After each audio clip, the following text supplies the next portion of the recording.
Hello everyone, मैं बीना भट्ट आप सबका स्वागत करती हूं अपने यूट्यूब चैनल इतिहास अध्ययन में। आप सभी सब्सक्राइबर एवं व्यूअर का बहुत बहुत धन्यवाद।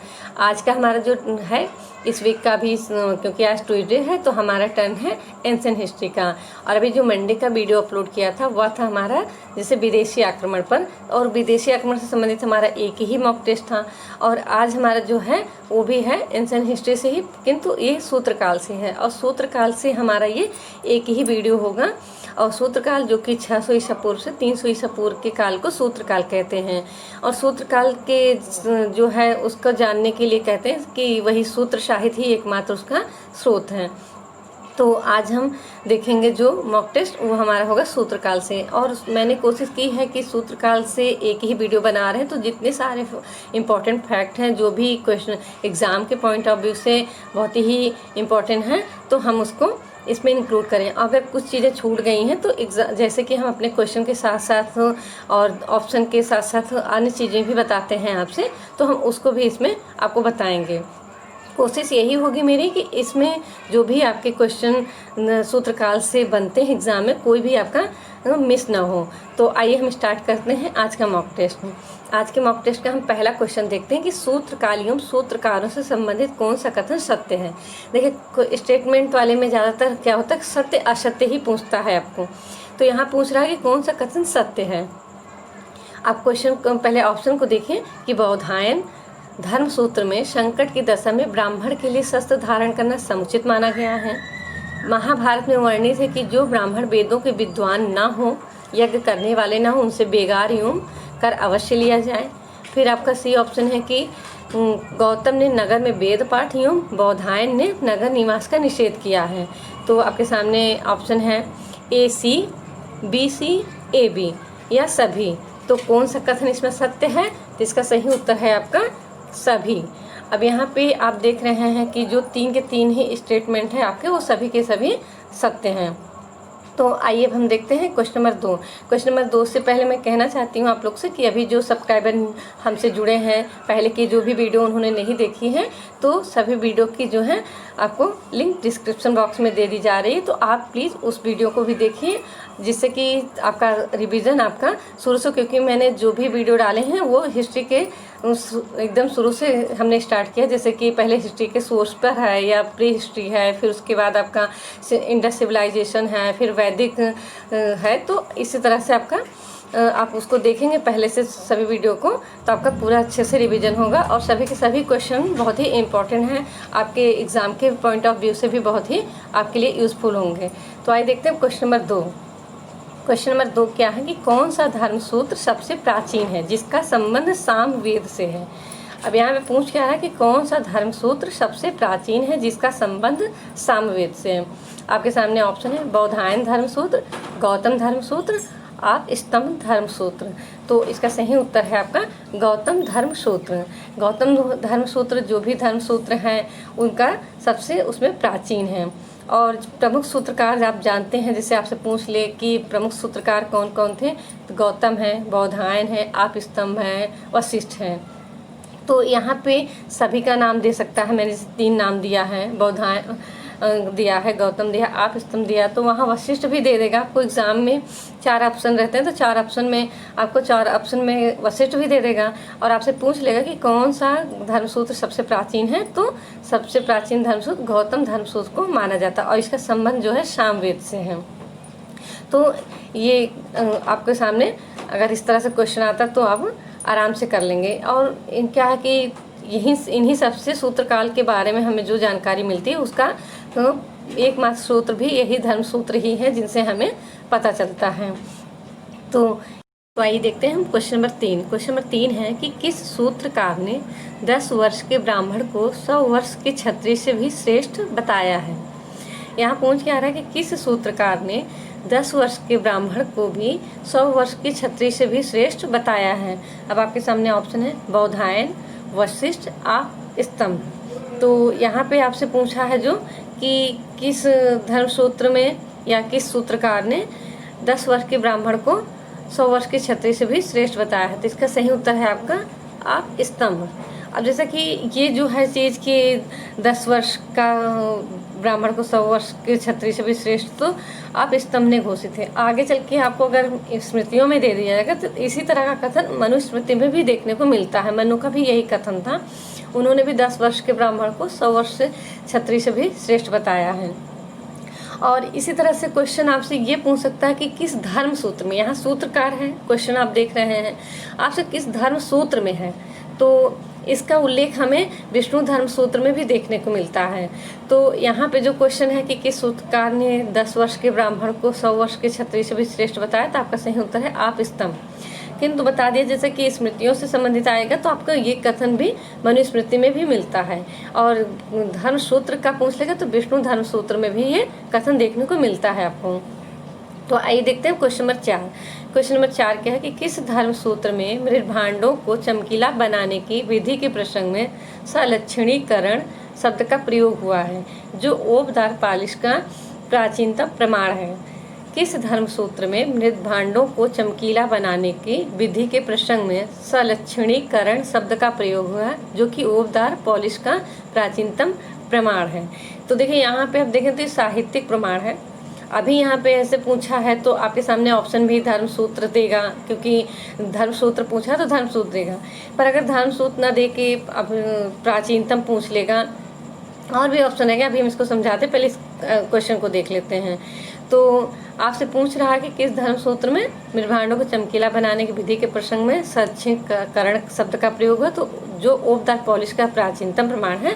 तो इसका सही उत्तर है आपका आप स्तंभ धर्म सूत्र। तो आप स्तंभ धर्म सूत्र में इस तरह का शब्द का प्रयोग हुआ है, जो कि ओबदार पॉलिश का प्राचीनतम प्रमाण है। पर ये साहित्यिक देखेंगे तो प्रमाण है, पर अगर देखें तो इसी तरह से आपसे सैंधो सभ्यता से आ जाता है कि ओबदार पॉलिश का, तो ये मोहनजोदड़ो से है।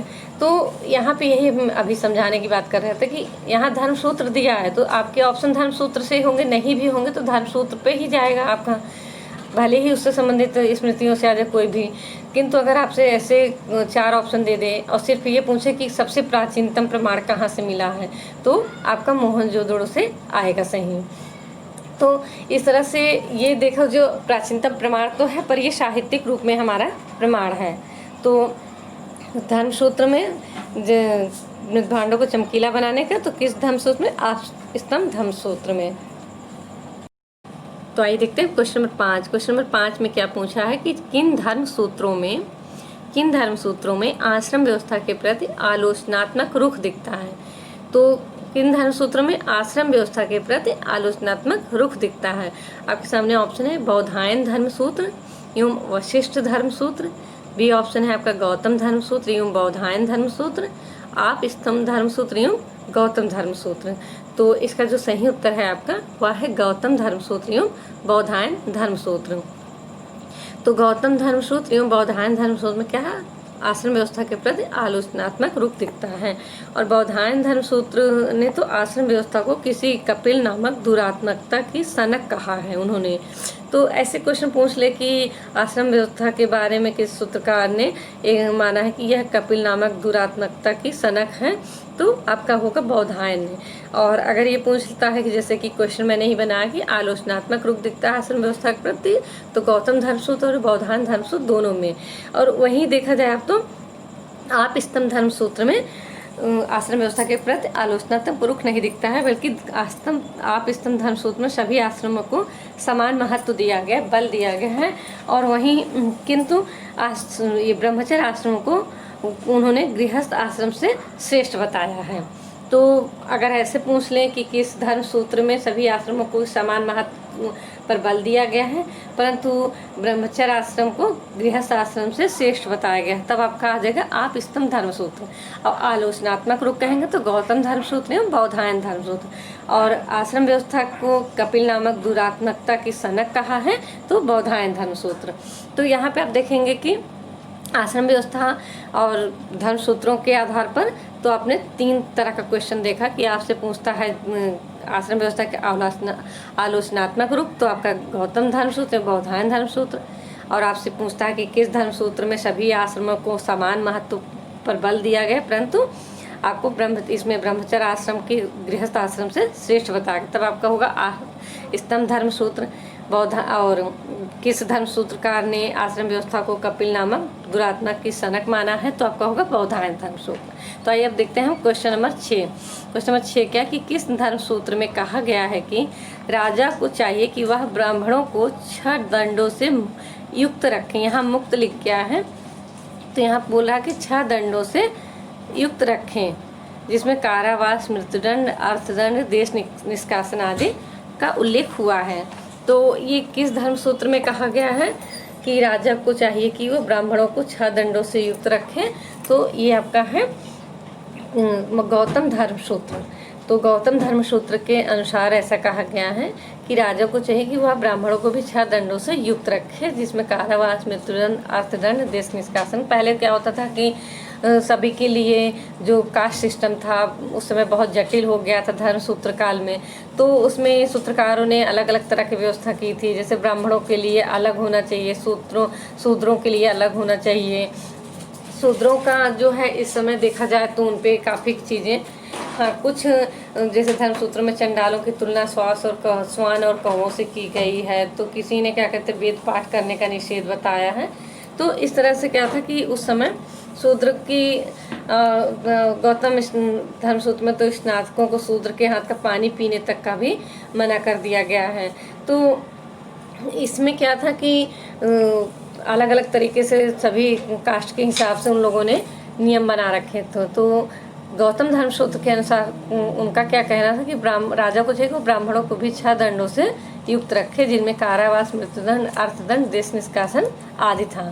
तो इस तरह से क्वेश्चन एग्जाम में बन सकता है। और जैसे कि मैंने अभी बताया आपसे कि इस तरह से भी आपसे पूछ ले कि किस धर्म सूत्र में स्नातकों को शूद्र के हाथ का पानी ग्रहण करने से मना किया गया है, या शूद्रों को शमशान के समान अपवित्र माना है, जैसे वशिष्ठ धर्म सूत्र में कहा गया है।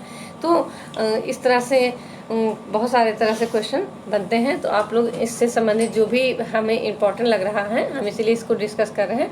आप इसको बिल्कुल से ध्यान रखिएगा, एग्ज़ाम में आए तो आपको कोई प्रॉब्लम ना हो। तो आइए देखते हैं क्वेश्चन नंबर 7। क्वेश्चन नंबर 7 में क्या पूछ रहा है कि किस सूत्रकार के अनुसार समुद्र यात्रा करने से मनुष्य जाति से पतित हो जाता है? इस कारण उन्होंने समुद्र शयन का निषेध किया है। आपके सामने ऑप्शन है आप स्तंभ के अनुसार, गौतम के अनुसार, बौधायन के अनुसार। तो यहाँ पे क्वेश्चन को समझिए कि समुद्र यात्रा, उनका अनुसार क्या था कि समुद्र यात्रा करने से मनुष्य जो है अपनी जाति से पतित हो जाता है, इसलिए उन्होंने समुद्र शयन करने से निषेध कर दिया था।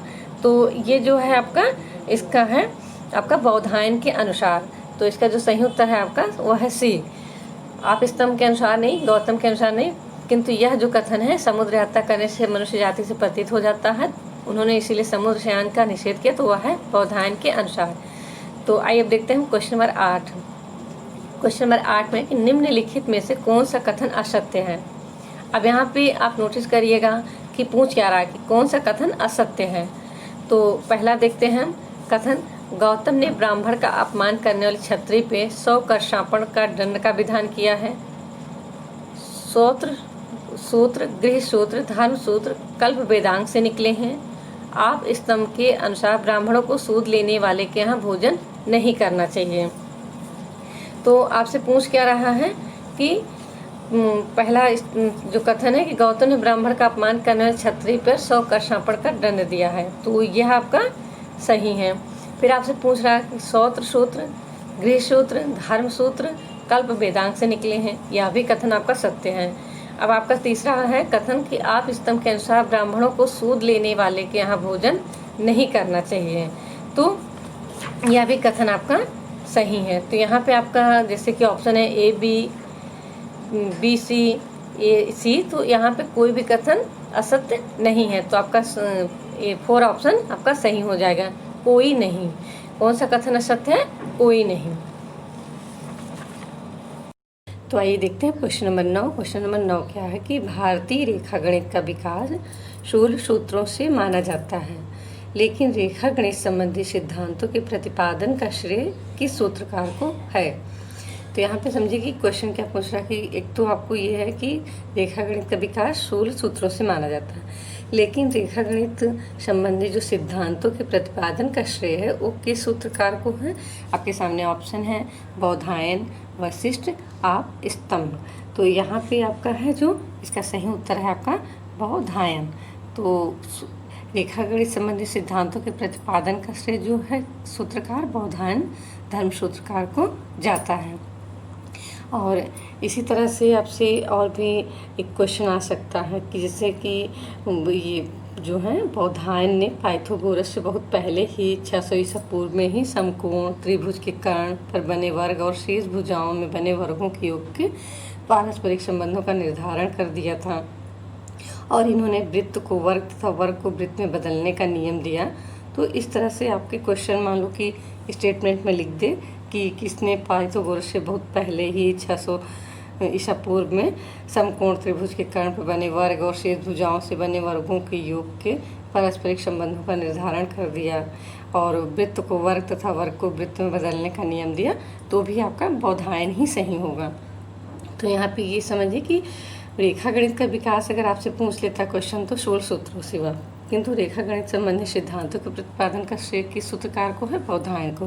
पाइथागोरस से पहले किसको है, समकोण त्रिभुज इन सबको करने का और वर्ग को वृत्त में वृत्त को वर्ग में बदलने का नियम, तो भी आपका बौधायन ही सही होगा।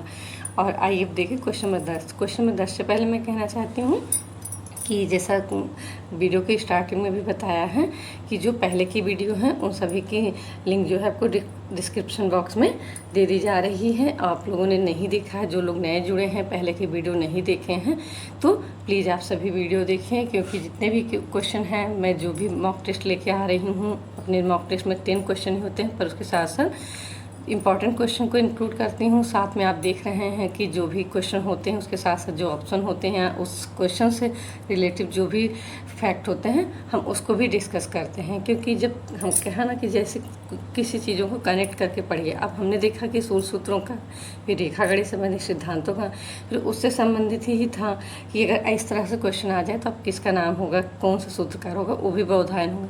तो इस तरह से कनेक्ट करके चीज़ों को और कोशिश कर रहे हैं कि ज़्यादा से ज़्यादा चीज़ें आप लोगों को क्लियर कर सके उस क्वेश्चन और उन सभी ऑप्शन से संबंधित। तो आप लोग प्लीज़ सभी वीडियो को देखिए और अपना अच्छे से रिवाइज़ करिए। एग्ज़ाम आपके नज़दीक हैं, क्योंकि अब जितना अधिक से अधिक आप लोग मॉक टेस्ट लगाएंगे, जितना अधिक से अधिक रिविज़न करेंगे, वो आपके लिए ही यूज़फुल होगा और बहुत ही आपके लिए जो है कि एग्ज़ाम के समय में आपके लिए बहुत ही इजी होगा क्वेश्चन को सॉल्व करना। तो आइए देखते हैं हम क्वेश्चन नंबर 10। क्वेश्चन नंबर 10 क्या है कि किस सूत्रकार के अनुसार शहर में रहने वाला मुक्ति प्राप्ति कर ही नहीं सकता। किस सूत्रकार के अनुसार शहर में रहने वाला मुक्ति प्राप्ति कर ही नहीं सकता। तो आपके सामने ऑप्शन है बौधायन, गौतम, आप, स्तंभ। तो इसका जो सही उत्तर है आपका वह है बौधायन। तो ये कथन जो है शहर में रहने वाला मुक्ति प्राप्त कर ही नहीं सकता, तो ये कथन बौधायन का है। और जैसे कि अभी आपके सामने एक क्वेश्चन आ जाए कि किस धर्म सूत्रकार के अनुसार उनका कथन था कि यदि कोई शूद्र वेद मंत्र सुन ले तो उसके कानों में शीशे या लाख को पिघला के डाल देना चाहिए, और कोई यदि शूद्र वेद मंत्रों का उच्चारण कर ले तो उसकी जीभ काट देनी चाहिए। तो ये कथन जो था यह गौतम धर्म सूत्र का है। तो जैसा कि देखा कि अभी अपने धर्म सूत्रों में जितने भी क्वेश्चन किया कि उस समय जाति व्यवस्था, वर्ण व्यवस्था कितनी कठोर हो रही थी, किस तरह से नियम बन रहे थे। इसी धर्म सूत्रों में देखेंगे तो आपको कुछ अच्छी चीज़ें भी देखने को मिलेंगी, पर कुछ चीज़ें हैं जैसे कि मेरा मानना है कि मतलब कुछ ज़्यादा ही अजीब लगता है कि कोई, क्योंकि हम सभी को अधिकार है वेद पढ़ने का, सुनने का। तो जैसे धर्म अभी बताया कि यदि कोई शूद्र वेद मंत्र सुन ले तो उसके कानों में शीशे या लाख पिघला के डाल देनी चाहिए, और कोई वेद मंत्रों का उच्चारण कर ले तो उसकी जीभ काट देनी चाहिए। तो बहुत अजीब तरीके का लगता है, इस तरह का कोई नियम होना ही नहीं चाहिए। तो ये कब की बात हो रही है, तो हो रही है हमारे सूत्रकाल 600 से 300 ईसा पूर्व के बीच की बात। तो इस तरह से आपके सामने क्वेश्चन बन सकते हैं सूत्रकाल से संबंधित। तो आप क्या कहते हैं, कोशिश की है कि सभी के सभी आपके फैक्ट जो हैं क्लियर हैं और आपका एग्ज़ाम बहुत अच्छा हो।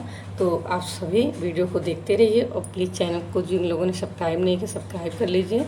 इस तरह के मॉक टेस्ट लेके मैं आप लोगों के लिए आती रहूँगी, जिससे आपका अच्छे से अच्छा रिवीजन हो सके।